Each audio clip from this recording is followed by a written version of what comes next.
کے اندر مجھے پوری قوی امید ہے کہ اس میں ان کا ٹرائل ہو تو بڑی جلدی وہ بری بھی ہو جائیں گے اور رہا ہو جائیں گے. تو میں سمجھتا ہوں پاکستان کو جوڑنے کے لیے سب سے بڑی بات یہ ہے کہ عمران خان صاحب کو رہا ہونا چاہیے. اور یہ کوئی میری ابھی کی بات نہیں ہے, مینڈیٹ کے اعتبار سے یہ بھی نہیں ہے کہ میں پریسیڈنسی سے آج رخصت ہوا ہوں تو یہ بات کر رہا ہوں. اگر آپ نے میری پچھلی دو مہینے کی الیکشنز کے بعد سے تقریریں سنی ہوں گی, اس کے اندر بھی میں نے مینڈیٹ کا ذکر کیا ہے. اور یہ ملک کی استحکام کے لیے, ملک کی معیشت کے لیے اور ملک کی سیاسی حالات کے اعتبار سے بے انتہا ضروری ہے کہ ملک کو جوڑا جائے. اور ملک کو جوڑنے کے لیے سب سے بڑی پیش رفت یہی ہونی چاہیے, بات وہیں سے شروع ہونی چاہیے کہ مینڈیٹ کو ریکگنائز کیا جائے. اور میں سیاسی قوتوں سے بھی کہتا ہوں کہ اس بات پر توجہ دیں. میں اسٹیبلشمنٹ سے بھی محسوس کرتا ہوں کہ یہ بات ضروری ہے کہ پاکستان کو جوڑنے کے لیے اچھے اقدام کیے جائیں تاکہ پاکستان کو جوڑا جائے.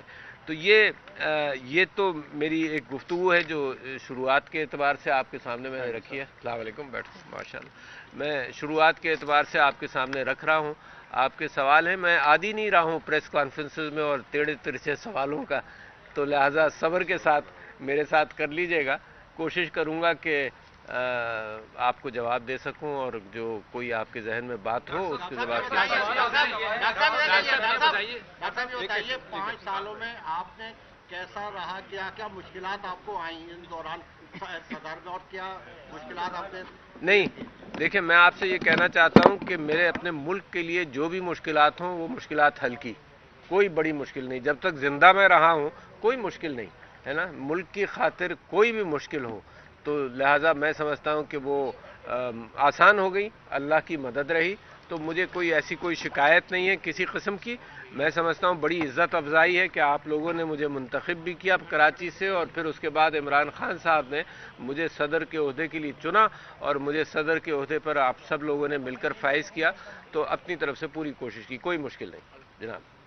ڈاکٹر صاحب, میرا سوال آپ سے کہ جس عہدے پر آپ تھے, ابھی آپ نے بات کی کہ اسٹیبلشمنٹ کو سب کو دیکھنا چاہیے, جس عہدے پر آپ تھے تو کیوں نہیں آپ نے اس معاملے کو دیکھا, کیوں نہیں آپ نے اسٹیبلشمنٹ اور عمران خان کے درمیان جو دوریاں تھیں ان کو ختم کرانے میں کردار ادا کیا؟ کیا رکاوٹیں اس میں کیا تھی؟ اور دوسری بات یہ کہ آپ کے اوپر یہ الزام آتا ہے کہ آپ صدر پاکستان تھے پورے پاکستان کے, لیکن آپ ایک پارٹی جو تھی اس کو ترجیح دیتے تھے, آپ اپنے اس منصب کو ترجیح نہیں دیتے تھے. اچھا جی, ایک تو آپ نے پہلا حصہ کیا تھا کہ آپ نے جب آپ عمران خان کے درمیان کون کا کردار؟ اچھا, اگر آپ نے پچھلے میری 2 سال کی 2.5 سال کی کارروائی دیکھی ہو تو میں سر کے بل کھڑا ہو کر جتنا کام کر سکتا تھا وہاں تک میں نے کیا ہے. ہر اعتبار سے کوشش کی ہے کہ معاملے کو جوڑا جائے. ہر ملاقات کے اندر کوشش کی ہے. کچھ ملاقاتیں پبلک ہوئی ہیں, کچھ ملاقاتیں پبلک نہیں ہوئی ہوں گی, مگر یہ کہ میں نے اپنی پوری کوشش کر لی, ایڑی چوٹی کا زور لگایا, اپنی زندگی کا سارا علم استعمال کر لیا. آپ کی محبتوں سے جو کچھ سیکھا تھا کہ سیاست کو کیسا سمجھا جا سکتا ہے وہ سب سمجھ کر میں نے کوشش کی, مگر اس کے اندر مجھے کوئی خاطر خواہ کامیابی نہیں ہوئی.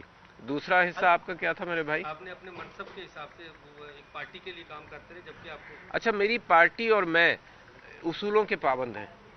میں نے جتنی بھی سیاست پاکستان میں کی ہے 1969 سے میں نے سیاست کے اندر حصہ لینا شروع کیا, تو اصولوں کے پابند رہا ہوں میں. اور اصولوں کو اگر پارٹی اصولوں کی پابند رہی ہے تو میں پارٹی کے اصول صرف اس وجہ سے اس کی پیروی نہ کروں کہ کیونکہ یہ پی ٹی آئی کے اصول ہیں لہٰذا میں اس سے دور رہوں گا. تو میں نے پارٹی کے اعتبار سے نہیں, میں نے اصولوں کے اعتبار سے. میں کرپشن کے خلاف رہا. کون آدمی ہے جو کہے گا یہاں پر کہ کرپشن کے خلاف نہیں ہونا چاہیے؟ پارٹی کا اصول, بنیادی اصول یہ تھا کہ اکاؤنٹیبلٹی ہو, احتساب ہو, اس کے اوپر میں قائم رہا ہوں. پارٹی کا بنیادی اصول یہ تھا کہ جمہوری اقدار ہوں, اس کے اوپر میں قائم رہا ہوں. تو وہ آج بھی میں عکاسی کر رہا ہوں, تو پارٹی کی عکاسی نہیں کر رہا. میں تو آپ سے یہ کہہ رہا ہوں کہ مینڈیٹ کو صحیح طرح سے اس کا ریفلیکشن ہونا چاہیے. تو یہ پارٹی کی عکاسی تو نہیں ہے, یہ تو میں ساری پارٹیوں کی بات کر رہا ہوں. یہ ساری پارٹیوں نے یہ بات کہی ہے, چاہے وہ پیپلز پارٹی ہو, اس نے کراچی کے انتخابات کے بارے میں کوئی بات کہی ہے, چاہے وہ مولانا فضل الرحمان ہو, تو یہ پارٹی کی بات تو نہیں ہے. میں تو پاکستان کی بات کر رہا ہوں اور کرتا رہوں گا انشاءاللہ. آپ کا الزام یہ ہے کہ آپ نے کام کو جو ہے سپورٹ کیا اور آپ کے خلاف آرٹیکل 6 کے تحت مقدمات چلنے چاہیے. تو اگر کہ کس نے کہا ذرا بتاتے جاؤ؟ مخالفین یہ نہیں, یہ کس نے کہا آرٹیکل 6 پہ چلنا چاہیے؟ یہ کورٹ کا فیصلہ ہے کیا؟ نہیں, اچھا آپ کہہ رہے ہیں آپ نہیں نہیں میں بتاتے جاؤ سوال کی بات تو تھی مخالفین نہیں مخالفین غیر آئینی کام تھے اس کو سپورٹ کیا، حکومت توڑنے کے حوالے سے بھی آپ نے سپورٹ کیا، تو آپ کے خلاف جو آرٹیکل 6 کے تحت مقدمات چلنے چاہیے، تو اس پہ آپ کیا کہیں گے؟ سر اسی میں کون کہہ رہا ہے یہ بتاتے جاؤ نا تو میں اسی کو رسپونڈ کروں. مخالفین اچھا بہت سارے مخالف اچھا ایڈ کرو سر اسی میں ایڈ کرو بتا دو. موجودہ حکمران یعنی کہ نون لیگ، پیپلز پارٹی اور دیگر جو ان کے ہم نوا ہیں وہ یہ کہتے ہیں کہ آپ نے تمام غیر آئینی کاموں کو سپورٹ کیا. بہت آپ نے اچھا بعض اوقات اپنی آئینی ذمہ داری پوری نہیں کی، یعنی کہ آپ بہت نے اچھے مختلف مقامات پہ اوتھ نہیں لیا. آپ وہاں سے مختلف مقامات پر مختلف جو ایون موقع آئے تھے، جیسے آپ نے نگراں حکومت جب بنی پی ڈی ایم کی تو آپ نے اس ٹائم ان سے حلف نہیں لیا. آج میں حلف لے کر آ رہا ہوں ہے نا. آخری لمحوں میں آپ نے حلف اچھا آخری لمحوں میں جب نہیں لیا تھا. جب نہیں لیا. اچھا ٹھیک ہے. تو یہ اگر لوگوں کے الزامات ہیں تو کورٹ بھی موجود ہے، عدالت بھی موجود ہے، عدالت میں جائیں کہ میں نے حلف نہیں لیا تھا ہے نا. اس وجہ سے جو کچھ ہو سکتا ہے وہ کہیں، اور آرٹیکل 6 کے تحت اگر مقدمہ چلانا ہے تو ویلکم چلائیں. مگر یہ کہ میں نے آئین کی پاسداری کی، میں نے جو مناسب سمجھا وہ کیا. میں کوئی بہت بڑا آئینی ایکسپرٹ نہیں ہوں، میں نے جو بہترین مشورہ مجھے ملا اس اعتبار سے کیا. اور کورٹ نے بھی یہ نہیں کہا، ججمنٹ کے اندر میجارٹی ججمنٹ کو اگر آپ مانتے ہیں تو کورٹ نے آرٹیکل 6 کا کوئی ذکر نہیں کیا. اب اس کے بعد اگر آپ چاہتے ہیں اس کے باوجود کوئی آرٹیکل 6 پر مقدمہ کر لے تو کھلا ہوا ہے معاملہ. ڈاکٹر صاحب کیا کہیں گے آپ کے آپ جس پر الزام لگاتے رہے اور آپ اس پر آصف زرداری ایک کر لو دونوں میں سے آیا خان صاحب کے حوالے سے، وہ جنرل فیض کے حوالے سے آیا کیا جنرل فیض کے حوالے سے کہ وہ ان کو آرمی چیف بنانا چاہتے تھے. شاید اختلافات اسٹیبلشمنٹ سے خان صاحب کے یہیں پر پیدا ہوئے. تو اس وقت آپ نے کچھ کوشش کی کہ خان صاحب کو اس بات پہ راضی کیا جا سکے کہ جنرل فیض کو نیکسٹ آرمی چیف نہ بنایا جائے، آرمی کا جو پروٹوکول ہے اس کے مطابق چلا جائے؟ میں حلفیہ یہ بات کہتا ہوں، اور میں حلف آسانی سے نہیں اٹھاتا. میں حلفیہ یہ بات کہتا ہوں کہ میری جب بھی خان صاحب سے بات ہوئی تو انہوں نے یہ کہا کہ نہیں میرا کوئی پریفرنس نہیں ہے. خاص طور پر مجھے میسج بھی دیتے رہے وہ ہمیشہ کہ سب کے لیے یہ یہاں کر دیے جو بھی آپ سے سوال کرتا ہے کہ ان کا کوئی پریفرنس نہیں، merit should be the preference. میں حلفیہ کہہ رہا ہوں. تو دیٹ شوڈ آنسر دیٹ. کہ یہ جو ایک سائفر کی بات نکلی تھی کیا وہ واقعی صحیح تھا، آپ کو عمران خان نے دکھایا یا نہیں؟ دوسرا آج جس پہ الزامات لگا رہے ہیں کہ وہ چور ہے، آج آپ نے ان کو حلف بھی اٹھوایا ہے زرداری صاحب کو، کیا کہیں گے؟ میں نے حلف نہیں اٹھایا. اٹھوایا نا آپ؟ نہیں میں نے حلف نہیں اٹھایا. چیف جسٹس صاحب شہباز شریف کا حلف انہوں نے لیا. وہ والا بتا دیں اس کا کیا سائفر کا. سائفر میں نے اگر آج اور پرسوں جب پرائم منسٹر صاحب کا آپ نے حلف سنا ہو تو حلف کے اندر یہ ہے، اگر منسٹر حلف اٹھاتا ہے تو منسٹر یہ کہتا ہے کہ کوئی بھی چیز جو مجھے راز پتہ چلے، کوئی بات ایسی پتہ چلے تو پرائم منسٹر کی اجازت کے بغیر میں اس راز کو پبلک نہیں کروں گا. جب پرائم منسٹر حلف اٹھاتا ہے تو پرائم منسٹر یہ کہتا ہے کوئی بھی چیز مجھے پتہ چلے تو میں جج کروں گا اس بات کو کہ میں وہ پبلک کروں. اگر پبلک کے انٹرسٹ میں اس بات کو پبلک کرنا ہے تو میں پبلک کروں گا. تو لہٰذا میں سمجھتا ہوں کہ عمران خان صاحب نے اسی بیسس پر کہا. اچھا آپ یہ بتائیے. نہیں میرا کاؤنٹر سوال ہے، اس کو منطقی لیول پر لے جائیں. پرائم منسٹر یہ حلف اٹھاتا ہے کہ کوئی بھی ایسا راز مجھے پتہ چلے، کوئی بھی ایسی بات پتہ چلے جو میں سمجھتا ہوں پبلک انٹرسٹ میں اس کو عیاں کروں تو میں کروں گا. اچھا اب اس کو اوور رائڈ کون کرے گا؟ منسٹر آف فارن افیئرس کرے گا. کون کرے گا؟ مطلب اس کا تو حلف یہی ہے، آئین کے مطابق حلف ہے کہ جس چیز کو میں سمجھتا ہوں کہ پبلک کے سامنے عیاں کروں تو وہ میں کروں گا. فار ایگزامپل تو اس کا تو حلف ہی یہی ہے کہ میں ڈیسائیڈ کروں گا. سائفر دیکھا آپ نے یا نہیں؟ جی میرے پاس سائفر بھیجا گیا تھا. ہاں ضرور میں نے دیکھا. عمران خان کو رہا ہونا چاہیے. آپ یہ سمجھتے ہیں کہ اسٹیبلشمنٹ اور عمران خان کے درمیان جو کشیدگی ہے وہ ختم ہو چکی ہے یا کسی لیول پہ بات چیت چل رہی ہے؟ آپ یہ سمجھتے ہیں؟ نہیں میں اس سلسلے میں کوئی وہ نہیں بات کہوں گا کہ کوئی بات چیت چل رہی ہے کچھ ہو رہی ہے. میں سمجھتا ہوں کشیدگی ختم ہونا چاہیے. دیکھیے بڑی کلیئر بات ہے ہم سب کے لیے کہ پاکستان کی فوج میری فوج ہے، پاکستان کے عوام میرے عوام ہیں، پاکستان کی سیاسی جماعتیں میری سیاسی جماعتیں ہیں، پاکستان کی سیاسی جماعتیں وفادار ملک ہیں، ہے نا. کوئی اس میں کوئی نہ غداری کی کیفیت ہے نہ کوئی ایسی کیفیت ہے. یہ بلا وجہ الزامات اٹھتے رہتے ہیں تو میں تو جوڑنے کی اعتبار سے بات کر رہا ہوں. تو میں سمجھتا ہوں کہ اس سب میں اس سارے معاملات کے اندر بہترین حل ہے.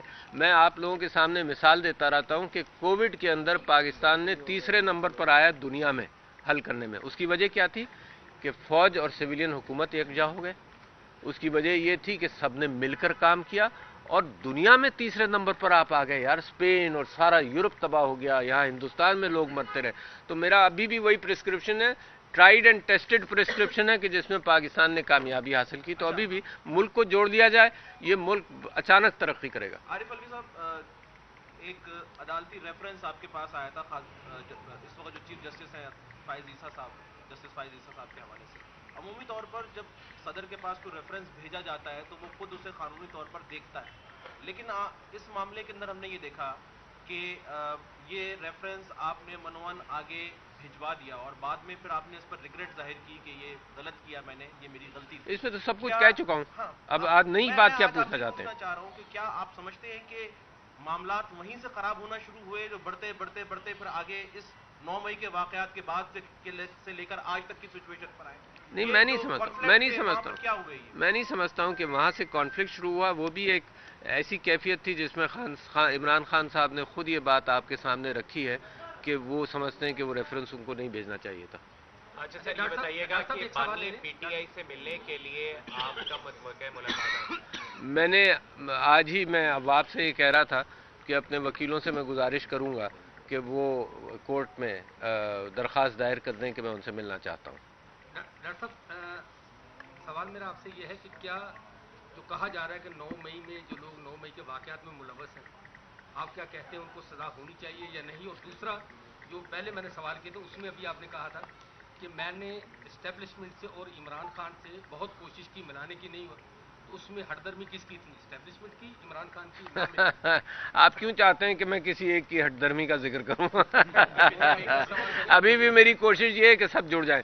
دوسری بات آپ نے 9 مئی کی, آپ یہ ذہن میں رکھیے کہ ایز پریزیڈنٹ آف پاکستان میں نے آئین کی پاسداری کرتا ہوں, اور میں ہمیشہ, جب مجھے 1969 کے اندر گولیاں لگی تھیں تب بھی میں سڑک پر یہ کوشش کر رہا تھا کہ لوگ توڑ پھوڑ مت کرو اور گھر جاؤ, اور کرفیو لگنے والا تھا. تو میں نے تو 9 مئی کے اندر جو واقعات ہوئے اس حوالے سے میں نے اس توڑ پھوڑ کی مذمت کی ہے, اور کوئی وجہ نہیں کہ اس سے میں پیچھے ہٹوں. میں سمجھتا ہوں کہ انصاف کا تقاضا یہ ہے کہ تحقیقات کر کے جن کو سزا دینی چاہیے, جنہوں نے قانون توڑا, ان کے لیے سزا ہونی چاہیے. ڈاکٹر صاحب, پہلے مینڈیٹ آپ دیتے جسٹس قاضی فائز عیسیٰ کے تمام فیصلوں سے آپ مطمئن ہیں؟ مطلب آپ کیا چاہتے ہیں کہ میرے اور قاضی فائزہ کے درمیان کوئی بات ہو, ہے نا؟ جو فیصلے وہ دے چکے ہیں تو وقت اس کے اوپر گفتگو کرتا رہے گا, میں بھی کرتا رہوں گا. ڈاکٹر صاحب, پہلے مینڈیٹ کا مسئلہ آیا کہ مینڈیٹ چوری ہو گیا, اس کے بعد جو مخصوص نشستیں تھیں وہ بھی بانٹ دی گئی. ہاں جی, ہاں. تو اس پہ کوئی نہیں, میں نے تو کہا نا, میں نے تو نیشنل اسمبلی کے لیے بھی یہ کہا کہ مخصوص نشستوں کا فیصلہ کرو. میں نے یہ بھی کہا, جس دن میں نے وہ سائن بھی کیا اس کے اندر بھی لکھا کہ جب تک مخصوص نشستوں کا فیصلہ نہیں ہوگا تو یہ اسمبلی مت کال کرو. تو میں تو بضد ہوں اس بات میں کہ مخصوص نشست, ارے یار انصاف بھی کوئی چیز ہے نا, نظر آتا ہے, بچے انصاف جانتے ہیں. یہ کوئی ایسی چیز تو نہیں ہے کہ مخصوص طور پر انصاف کر دیا جائے اور وہ قانون اور سب چیزوں کے مطابق ہو اور سب کو نظر آ رہا ہو کہ انصاف نہیں ہو رہا. ایسا نہیں. اچھا ڈاکٹر صاحب, علوی صاحب یہ بتائیے گا کہ 2024 کو جو عام انتخابات پورے ملک کے اندر ہوئے ہیں, ہر طرف سے یہ دھاندلی کا شور ہے, آپ صدر پاکستان تھے, آپ کی بھی بڑی اطلاعات ہوں گی, تو کیا جو ہے وہ اس الیکشن کے اندر کوئی منظم طریقے سے دھاندلی ہوئی ہے, لوگوں کے ووٹ کو جو ہے وہ چھین کے کسی اور کو دے دیا گیا ہے؟ آپ کو ایسا لگتا ہے کہ جو ہے وہ یہاں پہ مینڈیٹ چوری کیا گیا ہے؟ واہ واہ, اتنا معصومانہ سوال آپ کا ہے. میں سمجھتا ہوں کہ گلی شہر میں سب سے اس کا جواب لے لیجئے, وہی جواب میرا ہے. ڈاکٹر صاحب آپ کیا کہیں گے؟ اب آپ کا کیا مستقبل کا لائے عمل کیا ہے؟ عمران خان کی رہائی, اس کے لیے کچھ آواز اٹھائیں گے؟ میں تو آج بھی پہلی آواز میں نے رہائی کی اٹھائی. نہیں, اب کیا ہے, پارٹی کو منظم کریں گے, کیا کہیں گے؟ سندھ میں جو ہے کوئی بڑی قیادت نہیں ہے, آپ آئے ہیں واپس تو آپ سندھ کی قیادت بھی نہیں. دیکھیے میں آپ سے یہ کہہ رہا ہوں کہ میں عمران خان صاحب کے ساتھ پارٹی کے جو پہلی ممبرشپ تھی, 2-3 لوگوں نے جوائن کیا تھا. جب پارٹی نہیں بنی تھی میں ان سے شوکت خانم کے دفتر میں ملنے گیا تھا. تو جب سے میں اتفاق کرتا ہوں وہ میرے لیڈر ہیں, اور جو کچھ بھی ہوا اس میں نے پریسیڈنسی کے دوران بھی یہی کہا کہ عمران خان صاحب میرے لیڈر ہیں, میرے لیڈر رہیں گے, اور میرے لیڈر ہوں گے، تو آج بھی وہ میرے لیڈر ہیں. تو وہ جو کام یار، اتنا دیانتدار آدمی میں نے نہیں دیکھا، اتنا پاکستان سے وفادار آدمی میں نے نہیں دیکھا، اتنا پیسوں کے معاملے میں کبھی اس بات کا امکان میں نے نہیں سوچا کہ اس نے اپنے لیے کوئی پیسوں کی بات کی ہو. تو ایسے لیڈر پاکستان کیا دنیا کی تاریخ میں کم ہوتے ہیں. اور تیسری بات، یہ بہت بڑی اہم بات آپ سے کہہ رہا ہوں، جو قوم کو اکٹھا کر سکے، یہ تو سب سے بڑا مرحلہ ہوتا ہے نا لیڈرشپ کا. پہلے لوگ محنت کرتے ہیں، اتنی قوم اکٹھا کر لے تو یہ لیڈرشپ کی کوالٹی ہے، بڑی انوکھی کوالٹی ہے، یعنی دنیا کی تاریخ میں آپ کو نہیں ملے گی. اور پھر وہ شخص جو مجھ کو یہ کہتا تھا ڈاکٹر صاحب دل سے ہر خوف نکال دیں، صرف اللہ کا خوف پالیں تو سب آسان ہو جائے گا، اس نے یہ دکھا دیا دنیا کو. اس وقت دنیا میں ایسے لیڈر نہیں ہیں جو یہ بات دکھا سکیں، اس نے دکھا دیا. واہ واہ. تو آپ سمجھتے ہیں کہ ان کے جتنے بھی الزامات ہیں، چاہے وہ اسٹیبلشمنٹ کے خلاف ہوں یا جس کے بھی خلاف ہوں، ان کا آپ آن کرتے ہیں؟ خان صاحب وہ اپنی رائے دیں گے، میں اپنی رائے دوں گا. آپ الزامات بتائیے، میں اس کی رائے دے دوں گا. یہ تھوڑی یار، یعنی آپ یہ کہیے، صاحب اگر آپ کو پارٹی کی باغ ڈور دی جائے، دوبارہ باغ ڈور دی جائے، پارٹی کی باغ ڈور دی جائے، تو اسی طرح سے آپ اس پارٹی کو چلائیں گے؟ پرانا جملہ لگائیں گے، کچھ نہیں چلے گا، آگ لگا دو، یہ کر دو. کیا بات، اس کو بھی میں اون کرتا ہوں، کیونکہ وہ ایک ریزسٹنس کی بات ہوتی ہے. ریزسٹنس ایسی تھوڑی ہوتا ہے یار. بڑی ہم نے ماریں کھائی ہیں سڑک پر، لاٹھیاں کھائی ہیں یار، ٹیئر گیسنگ کھائی ہے، گولی کھائی بھی ہیں، گولیاں کھائی بھی ہیں. یہ تو ایسی بات نہیں ہے کہ جس سے ہم نہ گزرے ہوں. تو لہٰذا یہ پاکستان کا سٹرگل آسان نہیں ہے. یہ جو حکومت آ گئی ہے وجود میں، لوگ کہتے ہیں کہ معاشی بڑے چیلنجز ہیں، آپ پریزیڈنسی سے آ رہے ہیں، کچھ بتائیں نا اس بارے میں. پاکستان دیکھیے، میں بتاؤں، میں کئی مرتبہ کہہ چکا ہوں کہ دیکھو، معیشت ایسی چیز نہیں ہے کہ IMF کا جو ڈائریکٹر ہے نا، چیئرمین، اس کو بھی پاکستان میں لگا دو تو معیشت کے ایسے سولوشنز نہیں ہے کہ جو ہو جائیں. معیشت کے لیے ضروری ہے کہ عوام کو ساتھ لیا جائے. معیشت کے لیے ضروری ہے کہ اگر کوئی ٹیکس لگنا ہے تو کم سے کم یہ کہا جائے کہ دیکھو میں اپنے پیٹ پر بھی پتھر باندھ رہا ہوں، تم بھی باندھ لو. وہ لیڈر ہے جو عوام کو موٹیویٹ کر سکتا ہے کہ مشکل راستوں میں میرے ساتھ چلو. اس لیڈر نے تو جیل میں رہ کر دکھا دیا نا. لوگ کہتے تھے جیل میں ہی رہ سکے گا، لوگ کچھ کہتے تھے، اس نے تو جیل میں رہ کر دکھا دیا.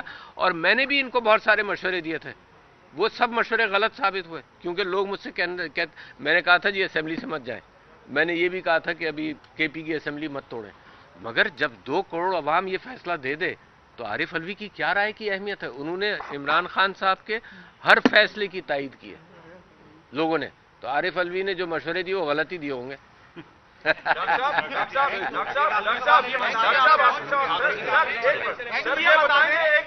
چلے